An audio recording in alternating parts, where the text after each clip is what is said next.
Washington's dirty deal, how Trump is trading guns for Africa's gold, lithium and uranium. Imagine this, deep in the deserts of Africa's Sahel, where jihadist groups fight for control and foreign mercenaries carve out new empires, America has quietly redrawn the rules of engagement. Under Donald Trump's return to the White House, Washington is no longer talking about democracy, human rights, or aid. Instead, it's a brutal, old-school bargain: guns for gold, drones for lithium, mercenaries for uranium. This isn't the America you saw under Joe Biden. This is a raw, transactional America where every bullet fired against jihadists has a price tag, and that price is Africa's mineral wealth. Tonight, we dive into a story the mainstream media won't touch: how Washington is trading military muscle to West Africa's juntas for access to the resources powering the 21st century, and how this deal is shaking up the global battle between the US, Russia, and China. Let's start with the basics. The Sahel region, stretching across Burkina Faso, Mali, and Niger, has been ground zero for chaos for over a decade. Jihadists linked to Al-Qaeda and ISIS have torched villages, massacred civilians, and defied weak state armies. Coups followed one after another. In 3 years, military juntas toppled elected governments in all 3 countries. Traditionally, Washington responded with sanctions and aid freezes. Under Joe Biden, the U.S. slammed the door shut, development aid suspended, military support halted, diplomats sidelined. The official line was simple: we don't support coups, we don't legitimize juntas. But Trump doesn't care about that script. His foreign policy is pure business. The equation is brutal: you've got terrorists. We've got weapons. You've got minerals. We want them. Let's deal. In May, America's top Africa official Troy Futrell said it loud and clear: trade, not aid, is now truly our policy for Africa. Think about that.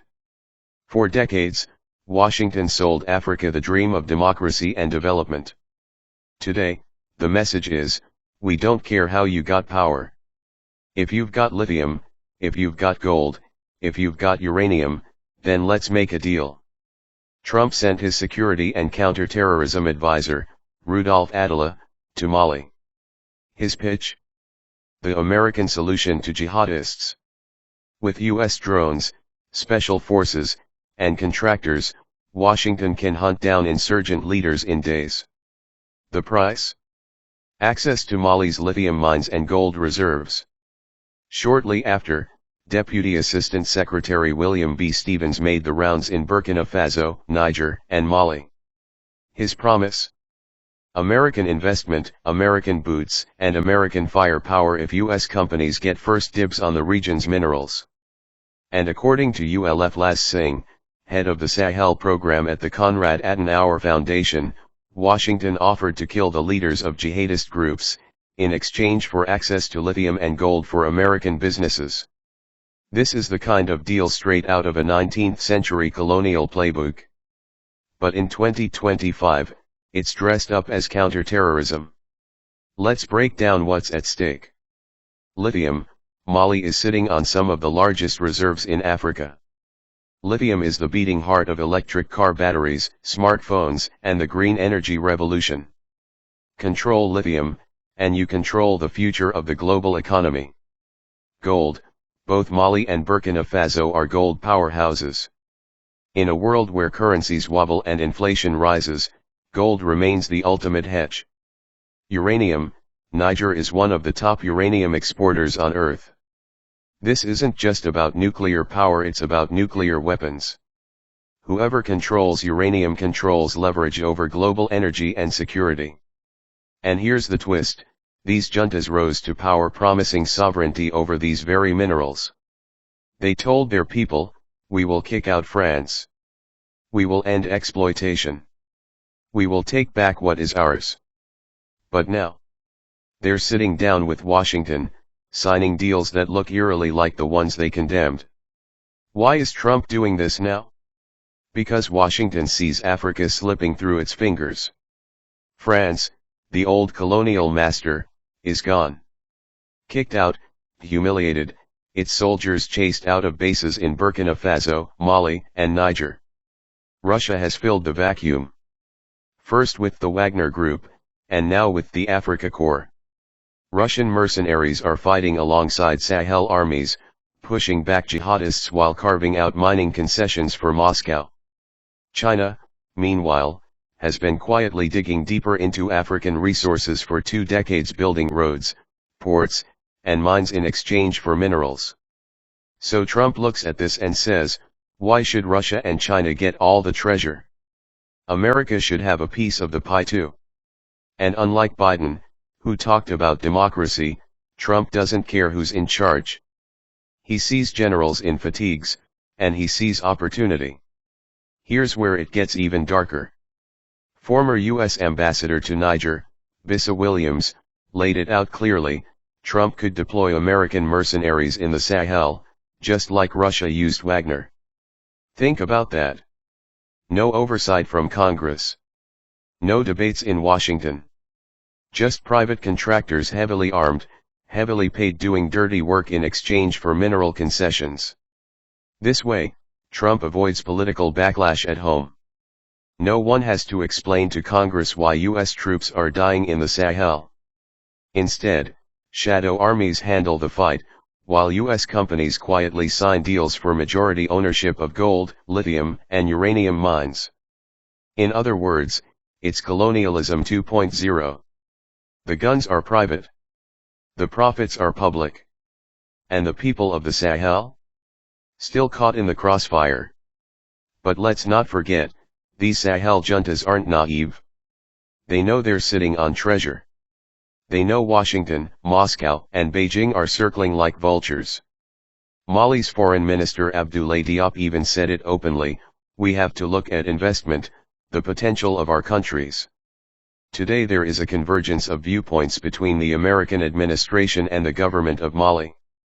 Translation: we'll take whatever deal benefits us today. For the juntas, America's offer is tempting. They get drones, intelligence, and elite forces to fight jihadists, something their armies desperately need. And they don't have to worry about lectures on democracy. But in the long run, they risk trading one master for another. France may be gone, but the new colonizers wear different flags. Step back for a moment. What's really happening in the Sahel is bigger than terrorism, bigger than coups, bigger than lithium. It's a microcosm of the new Cold War. On one side, the US. On the other, Russia and China. And caught in the middle? The poorest countries on Earth, sitting on the richest resources imaginable. The Sahel is the front line of a 21st century scramble for Africa. And just like in the 19th century, ordinary Africans are the ones paying the price. Villages are destroyed, people displaced, lives lost, not because of ideology, but because of the insatiable hunger for minerals. And here's the kicker: Trump's policy may look bold, but it's also risky. If America bets too heavily on juntas and mercenaries, and those regimes collapse, the US could lose everything. So here's the truth no one wants to say out loud: Washington isn't in the Sahel to save lives. It's there to secure lithium for Teslas, uranium for reactors, and gold for Wall Street. And the juntas? They're not fighting jihadists out of patriotism. They're cutting deals with the highest bidder. Please like and subscribe to continue receiving content like this. This is the dirty reality of geopolitics in 2025. Behind the speeches, behind the flags, behind the handshakes, it all comes down to one thing: power over resources. The Sahel is where the future of Africa and perhaps the future of the global economy is being decided. Not in parliaments. Not in elections. But in the shadows, through deals written in blood and minerals. So the question is, will Africa finally break free from exploitation, or are we watching history repeat itself, just with new faces, new flags, and new empires? Because if Trump's trade not aid policy becomes the new model, the Sahel won't just be a battleground. It will be the blueprint for America's future in Africa. and the world may not be ready for what comes next.